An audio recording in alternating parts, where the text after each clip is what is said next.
Hello everybody, welcome back to Elden Ring. In this one, we're going to take a look at how the Ashes of War work. Now, before we get into this, we need to get the whetstone, which is here in the gate front ruins, just behind there. I've already cleared the enemies out to make the position of this easier to see.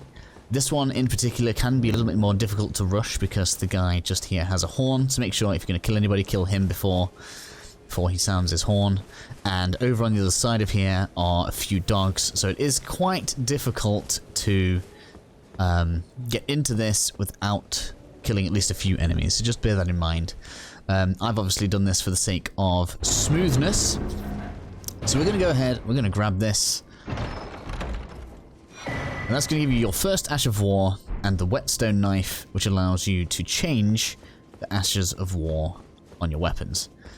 So when you go back to your point of grace over there, you'll get a new option in the menu. So I'm going to go and skip over there now. So now that we have the whetstone, you'll see we have the Ashes of War selection here, and we can place skills on any of our weapons that they're allowed to have. So for example, we just got our Storm Stomp, which we can now equip on there, and you'll press your left trigger and parry. How amazing, right? It's because this shield already has its own skill, and the shield skill comes before the sword skill. So if I two-hand this weapon now, you'll see that we'll use the skill of the sword.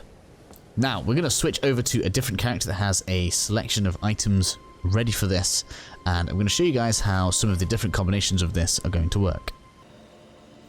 Okay then, so we are on a character now that has a selection of Ashes of War and weapons, so I can just demonstrate a few strange and different things to you about how this is going to work. So the weapon in my right hand right now has the glintstone blade, weapon art equipped. So when I press the weapon art button, that happens because I have a weapon in my left hand.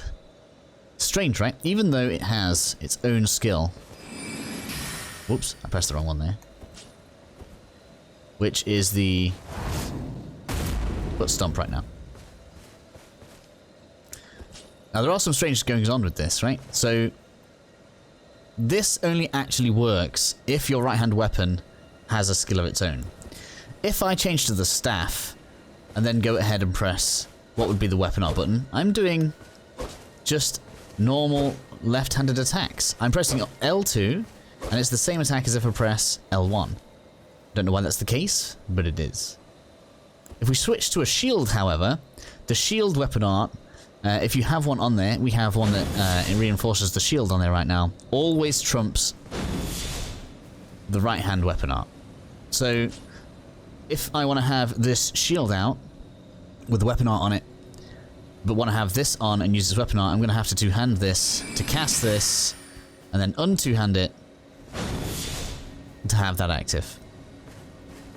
Strange, right? But that's just kind of how this is working.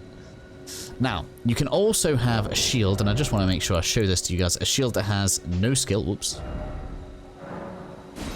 It's changed its display on me. Where are we? Just changed display. A shield that has no skill, and from this point then, we can now press left trigger to cast the weapon art.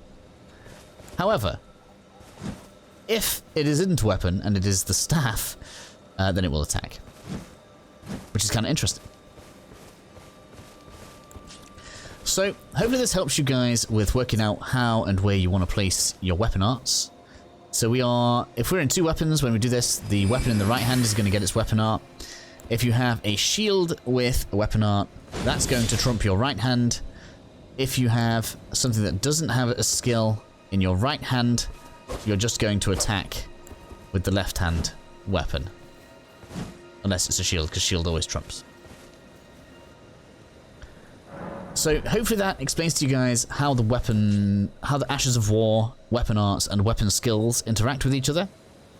Obviously, if that wasn't a weapon skill and it was parry, then parry trumps the weapon art as well. And hopefully that helps you work out how to use weapon arts and how you're going to structure your character.